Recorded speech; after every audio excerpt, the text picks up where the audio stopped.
Olá, nós nesta aula de ciência política vamos tratar de dois teóricos chamados Thomas Hobbes e Nicolau Maquiavel. São dois teóricos da ciência política que defendem o Estado na sua forma absoluta.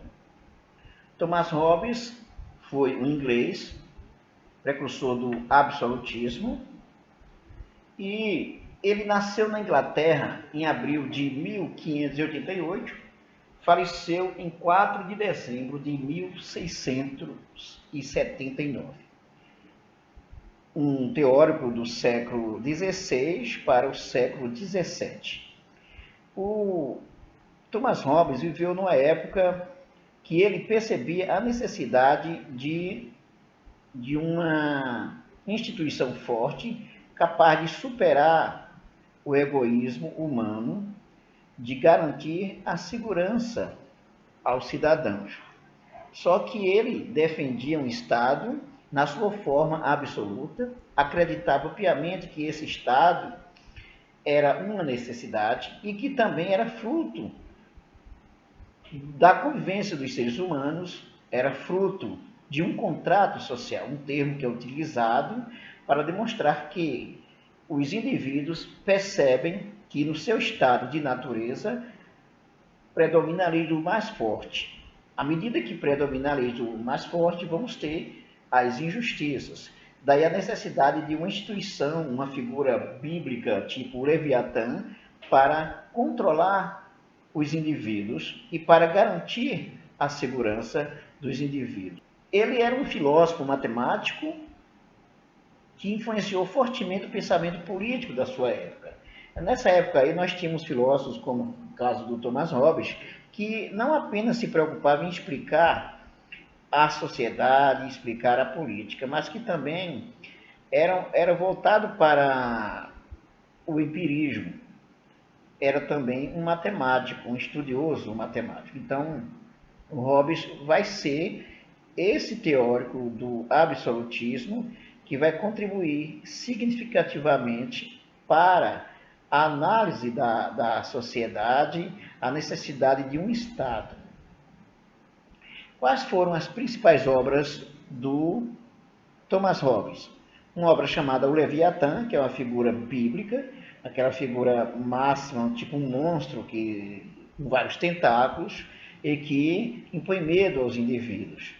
E outra obra chama-se Do Cidadão, onde o Hobbes vai continuar a sua proposta de análise da política, considerando os princípios filosóficos e também a experiência. Quais as chaves do pensamento de Hobbes? Para a gente entender o pensamento de Hobbes, é preciso entender o que ele pensava da natureza humana, do estado de natureza e o contrato social e a figura do Estado de forma geral. Vamos entender cada uma dessas coisas aí, dessa chave. Vamos primeiro entender o que ele percebia, imaginava da natureza humana. Para Hobbes, os homens possuem 3 características que são imutáveis. Todos os homens são maus por natureza, todos os homens são iguais e também todos os homens possuem medo. Então, são características da natureza humana que vai, a partir dessas características que o Hobbes percebe, ele vê a necessidade de a figura de um Estado absoluto para conter exatamente essa fragilidade humana. Segundo Hobbes, os homens são maus também por natureza. Os homens são movidos pelo lucro, pela competição e defendem a todo tempo a sua reputação.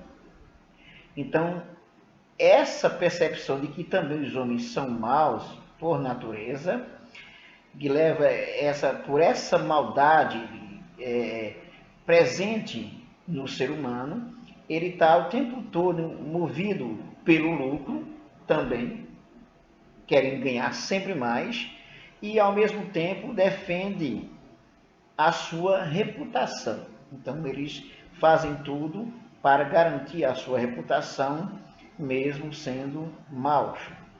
Então, como por natureza o ser humano é mau, o indivíduo é mau, ele vai precisar de uma instância que possa aplacar essa maldade. A outra característica da natureza humana é que todos os homens são iguais, segundo Thomas Hobbes. São iguais o bastante de forma que nenhum triunfa totalmente sobre o outro, porque, por natureza, eles são iguais. Então, com essas três características aí da natureza humana por Thomas Hobbes, todos são maus, todos são iguais e todos possuem medo. Então, é por isso que o Hobbes vai defender o estado absoluto. Em relação ao medo, devido possuir a mesma natureza, eles não sabem o que realmente pretendem em relação ao outro, o que gera incerteza e medo. Então, como ele tem essa incerteza e esse medo, então, naturalmente, os seres humanos também vão ser maus. Eles não sabem o que realmente pretendem. Então, isso é uma característica do ser humano, a questão do medo, por isso que ele está sempre procurando algo que ele possa se sentir seguro, mesmo que seja aparentemente o que nós dizemos uma ilusão, mas aquilo lhe garante uma segurança, o que podemos dizer uma certa segurança. Então, o Estado, quando surge para enfrentar essa dificuldade que o ser humano tem, essa fraqueza, essa fragilidade do ser humano, o Estado absoluto vai aplacar, vai garantir a segurança do indivíduo, segundo Thomas Hobbes. Sobre o estado de natureza, o Hobbes entende que o ser humano ele sai do estado de natureza para um estado civil, para uma sociedade civil. No estado de natureza é a situação na qual os homens podem todas as coisas. Não há regras que os impeçam de se impor sobre os outros utilizando a violência. Por isso daí a lei do mais forte. É esse estado aí, esse estado de natureza que enquanto ele predomina, então existe a lei do mais forte, aquele que ganha pela sua força. Hobbes percebe que enquanto existir esse estado de natureza, vamos ter uma humanidade que vive em constante conflito, em grandes dificuldades e em insegurança. Então, quando ele defende o Estado absolutista, a figura do Leviatã, esse Estado que vai garantir essa segurança, ele também, em troca, vai precisar da liberdade do ser humano. O ser humano, ele oferece a sua liberdade, uma certa liberdade, passa a ter uma certa liberdade para garantir a sua segurança, exatamente pela fragilidade que ele tem. No estado de natureza, tendo em vista a característica imutável, da qual todos são maus por natureza, a liberdade de uma vida sem regras e leis os levaria a uma guerra de todos contra todos. Então, daí a necessidade de um Estado forte para garantir que não haja essa guerra constante de todos contra todos. Porque um Estado forte vai impor medo exatamente a essa fragilidade humana. Então, continuando sobre a ideia do contrato social, o Hobbes vai dizer o seguinte: os homens vivendo num estado de natureza, ao possuírem maldade, igualdade e medo, surgiu como consequência a necessidade de um acordo que tivesse por finalidade defender o homem de si mesmo, dessa sua maldade de si mesmo.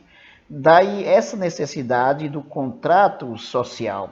Então, Hobbes vai ser um teórico do contratualismo, do contrato social. O que significa esse termo contrato social? Que os homens, os seres humanos, percebem a sua fragilidade, percebem a sua fraqueza e percebem que se não houver uma instituição que seja acordada, que seja contratada por eles para garantir a sua segurança, então eles vão viver em situações bastante difíceis. Então, nesse caso, não existe sociedade. A sociedade, ela passa a existir quando começa a existir o Estado nessa perspectiva contratualista, conforme Thomas Hobbes defende. No contrato social, os homens eles abrem mão de suas liberdades, estabelecendo regras de convívio social e político. Então, indubitavelmente, o Hobbes defende o Estado é maior que o indivíduo, é maior que o ser humano, ele existe exatamente para garantir a sua segurança, muito embora, em troca disso, esse indivíduo ele ofereça a sua liberdade, ou pelo menos parte da sua liberdade. Isso é uma necessidade. Então, sobre o Estado. O Estado ele é uma criação humana para proteger-se de si próprio. O Estado é fruto de um contrato, uma criação humana para proteger-se dessa sua maldade, dessa sua natureza.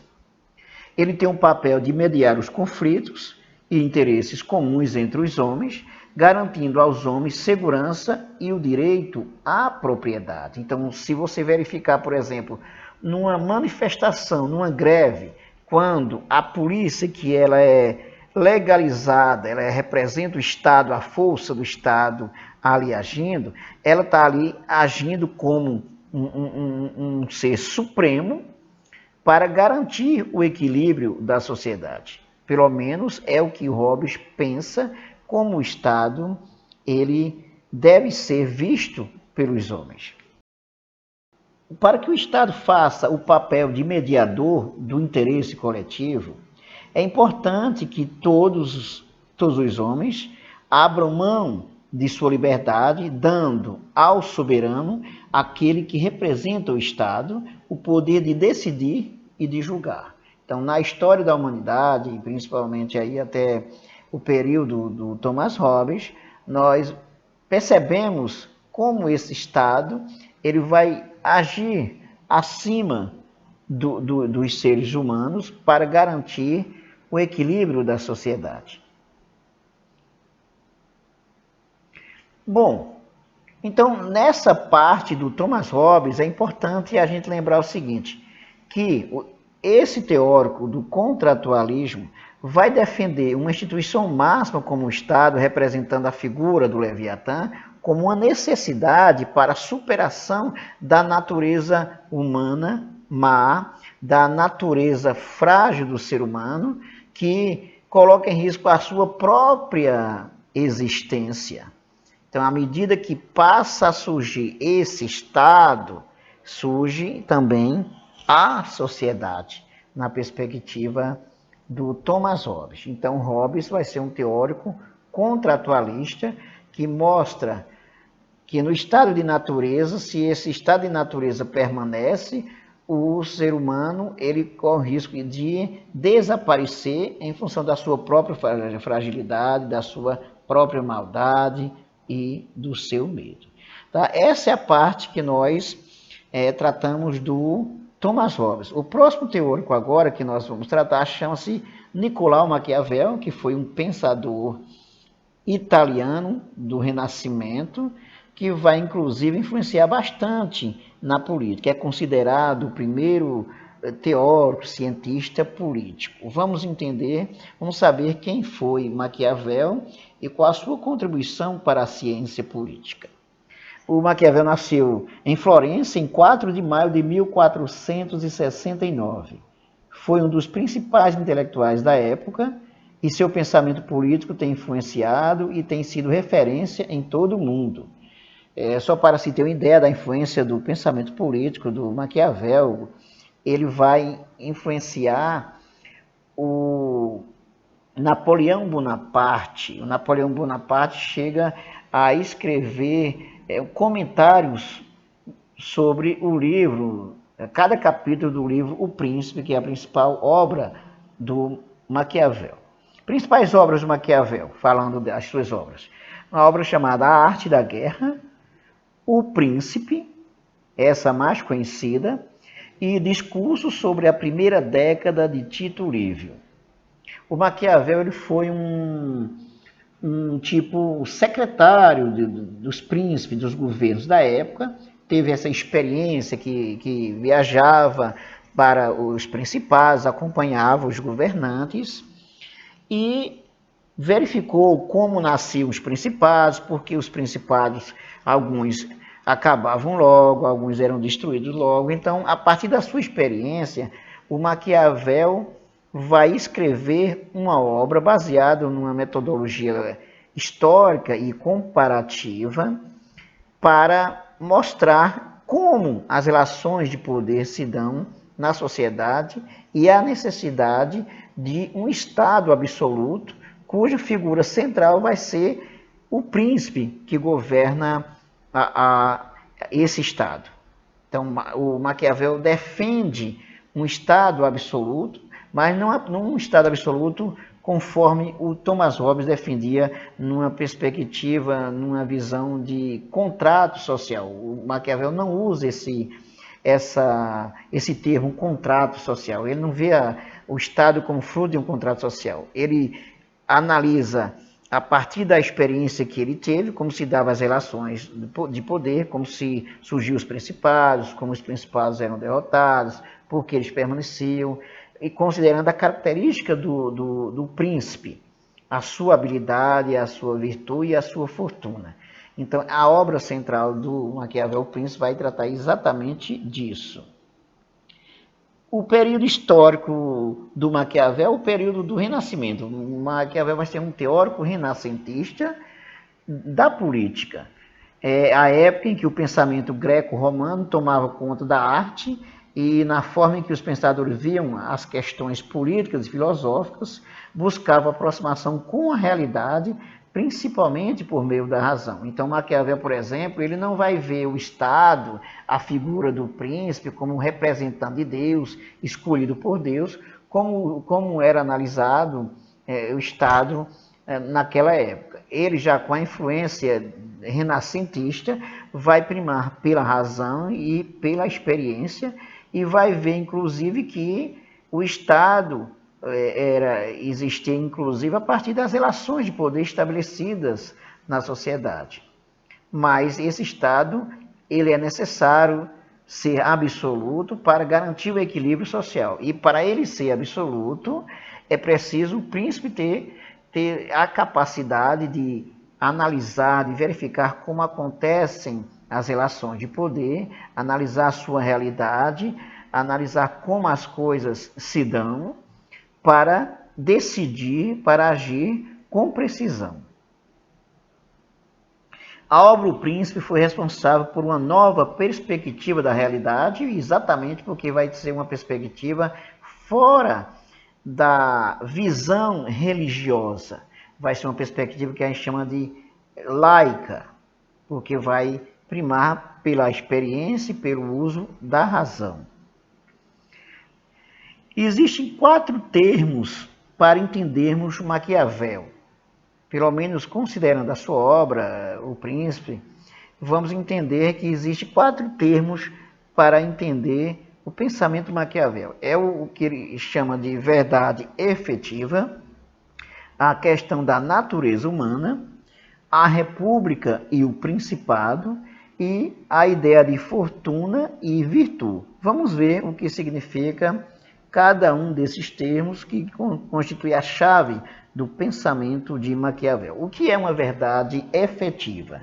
É uma regra metodológica que se contrapõe ao modelo idealista visto nas obras de Platão e de Aristóteles e também de Santo Tomás de Aquino. Veja bem, o Maquiavel, inclusive, ele vai fazer uma crítica a essa visão idealista, essa perspectiva idealista de mundo. Ele compreende a razão a partir da experiência. Então, a verdade efetiva, na verdade, é uma regra metodológica que se contrapõe aos modelos idealistas. Maquiavel se prendia em tratar as questões sobre o Estado e a política a partir dos problemas reais. Se apega à realidade concreta das coisas e não tentava construir um Estado ideal, como na obra A República de Platão.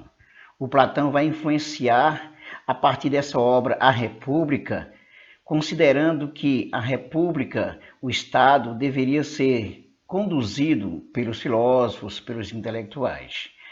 O aspecto idealista do pensamento político de Platão vai influenciar vários autores até a Idade Média. Por exemplo, temos uma obra chamada A Utopia, de Tomás Moros, que vai defender uma cidade idealizada. Outro teórico, chamado Thomas Campanella, vai escrever uma obra chamada A Cidade do Sol, baseado nesses princípios idealistas. O Maquiavel vai se pautar na realidade, visando considerar como o Estado, como os principados, como as relações de poder se apresentavam. A questão da natureza humana.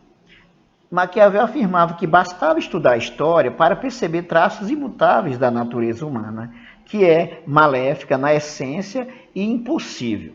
Segundo Maquiavel, é impossível domesticar essa natureza humana devido a uma ocorrência cíclica de ordem e desordem que podemos encontrar nos acontecimentos históricos da humanidade. Observe que nessa questão da natureza humana aqui, o Maquiavel ele se assemelha, o seu pensamento assemelha-se ao pensamento do Thomas Hobbes quando verifica que no estado de natureza o ser humano é mau, é perverso e pode, inclusive pela sua maldade, pelo seu medo, pela sua fragilidade, colocar em risco a sua própria existência.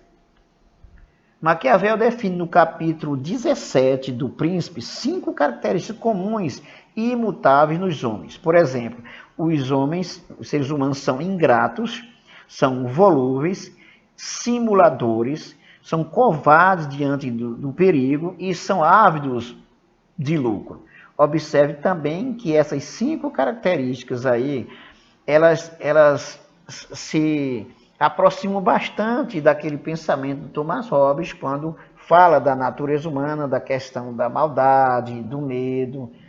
E o Maquiavel vai mais longe quando ele analisa do ponto de vista realístico e percebe essas 5 características comuns que são imutáveis no ser humano. Sobre a República e Principado, que é outra chave do pensamento do Maquiavel. Considerando a natureza má e imutável dos humanos, Maquiavel se dedicava em compreender 2 forças em conflito na sociedade. Ele buscava compreender que o ser humano não quer ser dominado ou oprimido, e exatamente por ele não querer ser dominado ou oprimido, ele vai buscar dominar e oprimir.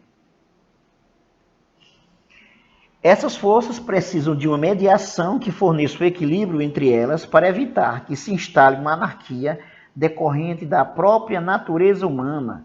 Então, aí a necessidade da mediação, que pode ser representada de 2 formas, ou pelo Principado ou pela República.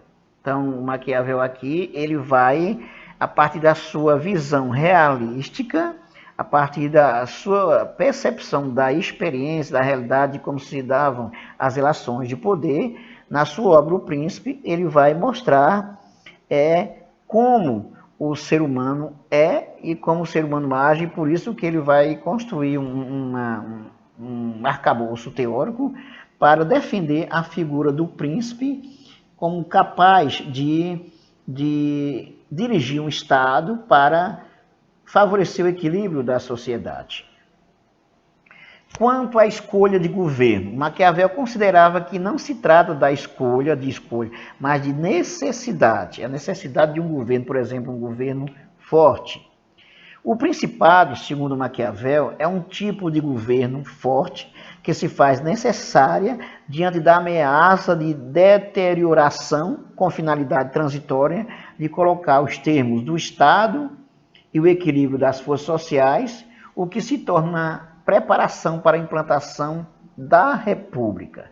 Então, considerando que o ser humano tem uma natureza má, tem uma natureza perversa, é frágil, então há necessidade da instalação de um principado que vai representar o Estado, um Estado absoluto, para garantir o equilíbrio social. Maquiavel afirmava isso porque ele viveu uma época de grandes conflitos, de desuniões, e existia a necessidade da unificação da Itália, porque a Itália era fatiada por vários grupos, cada um queria o poder pelo poder, e, em geral, não sabiam se manter no poder, não sabiam, inclusive, que não interessava, não adiantava ter o poder simplesmente pelo poder, se não considerar a necessidade do equilíbrio, da estabilidade social.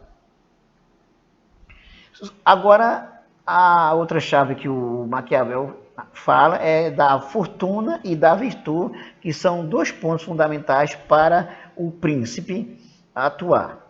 A fortuna é o nome de uma deusa romana que, para conquistá-la, os homens precisam usufruir de seus benefícios, que deveriam possuir virilidade e coragem. Então, o Maquiavel utiliza essa figura aí da fortuna, aí a influência renascentista, para defender a figura do príncipe.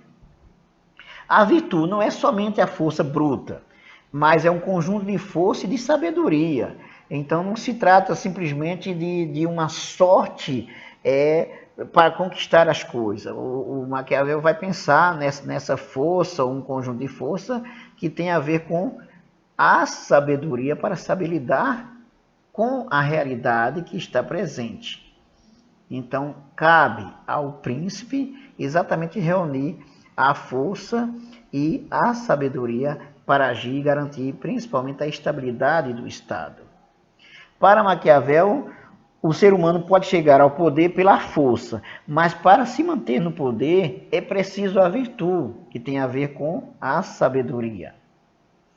Então, Maquiavel ele explicava que a fortuna ela diz respeito à circunstância do tempo, da sorte, e é importante entender que ele não vê essa sorte no sentido assim fútil do termo, ele fala a sorte no sentido da virtude, no sentido de se perceber o momento que se está presente e saber como agir diante do que acontece. Enquanto a virtude ela é a capacidade que se deve ter de agir diante das adversidades de fortuna. Então, a virtude é exatamente a capacidade. Então, dois pontos fundamentais que o Maquiavel defende. A fortuna e a virtude. A virtude é essa capacidade de uma leitura concreta da realidade para saber como agir. Bom, então, esses foram os dois teóricos importantes que influenciaram a ciência política, influenciaram na política, como influencia até hoje, que foram Thomas Hobbes e Nicolau Maquiavel.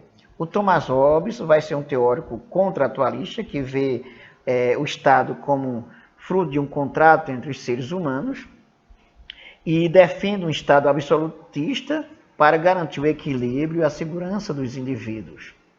O Maquiavel vai ser um teórico que ele vai considerar a necessidade de um Estado forte, absoluto, mas ele faz uma leitura concreta da realidade a partir da experiência e vai utilizar a razão para mostrar como os principados se organizavam, surgiam, ou como eles podiam permanecer ou não. E vai focar, vai priorizar a figura do príncipe como o representante máximo desse Estado, que deve ter dois elementos essenciais que são a fortuna e a virtude. É isso que tínhamos hoje para falar na ciência política, aqui na aula de ciência política. Então, até a próxima, ok? Até lá.